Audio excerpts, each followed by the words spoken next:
sur la signification du 5 octobre. Et le vendredi 5 octobre, bien évidemment, la marche pacifique commencera à 8h avec un dépôt de gerbe à la lagune de Baie, qui, comme vous le savez, est un lieu hautement symbolique de toute la lutte du peuple togolais pendant ces 22 ans. Et la marche poursuivra à travers les artères de Lomé en prenant l'avenue Augustino de Souza jusqu'au marché de Baie.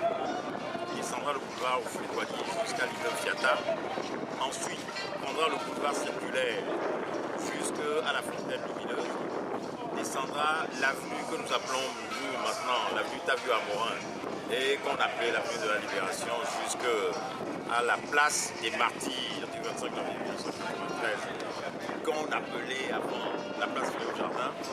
Ensuite, ira vers Togo Cellulaire, empruntera l'avenue Koumoré jusqu'au niveau du supermarché Rampo, passera devant la préfecture du Golfe, puis la chambre de commerce de Lomé, pour enfin déboucher sur le palais de justice de Lomé, où a eu lieu, effectivement, il y a 22 ans, le soulèvement populaire du 5 octobre. Ensuite, le dimanche 7 octobre, il y aura une veillée chrétienne au temple Salem de Hankopé, laquelle veillée sera suivie les lundis, mardis et mercredis de jeux radiophoniques sur différentes radios. Le jeudi 11 octobre, au centre communautaire de Baie, à 15h, aura lieu une conférence de débat avec des acteurs du 5 octobre, des gens qui y ont participé, que ce soit des responsables d'associations, que ce soit même des étudiants comptant parmi ceux qui ont été arrêtés, torturés, avant que le procès de Lobo et Doglo ne produise l'explosion du 5 octobre 1990, et des historiens, des hommes politiques, et nous débattrons de la signification globale de cet événement pour notre lutte démocratique jusqu'aujourd'hui. Et l'ensemble du programme de manifestation se terminera le vendredi 12 octobre par une prière musulmane, nous pensons à la grande mosquée de Lomé. Voilà l'articulation de l'ensemble du programme. Alors, M. Claude Amegambi, dites-nous ce que représente cette date pour vous. Non, c'est la date la plus déterminante de tout le processus que nous connaissons au Togo depuis 22 ans.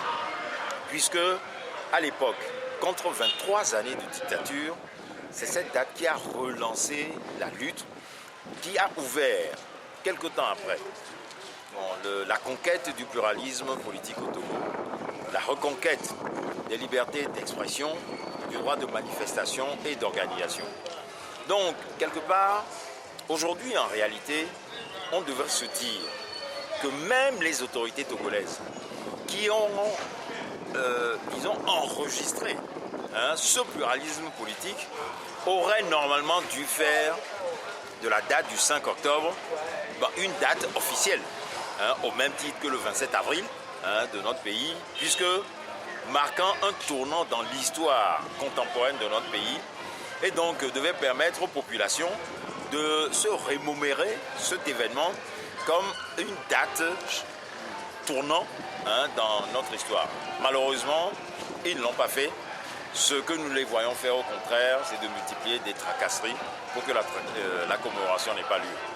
Mais je dis que cela est indigne et cela est inacceptable. Et je suis sûr que toutes les manœuvres qu'ils tentent de faire tomberont dans l'échec. Et nous voyons concrètement aujourd'hui que les faits historiques sont plus forts même que les événements. Et tout ce qu'ils entreprennent aujourd'hui connaît des échecs, échecs sur échecs de différentes manières. Voilà les lettres qui sont envoyées. On se rend compte après que ces lettres ont été envoyées par erreur. On envoie des gens les chercher, les récupérer et tout. Bon, donc c'est quelque part que la nature même est contre les autorités togolaises. Et véritablement, 22 ans après, on se rend compte aujourd'hui que le véritable changement démocratique pour lequel le peuple togolais s'est soulevé, ce changement démocratique aura bel et bien lieu parce que c'est dans l'ordre naturel des choses tout simplement. Alors, vendredi, vous ne craignez pas une nouvelle répression? Non, nous ne la craignons pas et disons que nous ne la redoutons pas.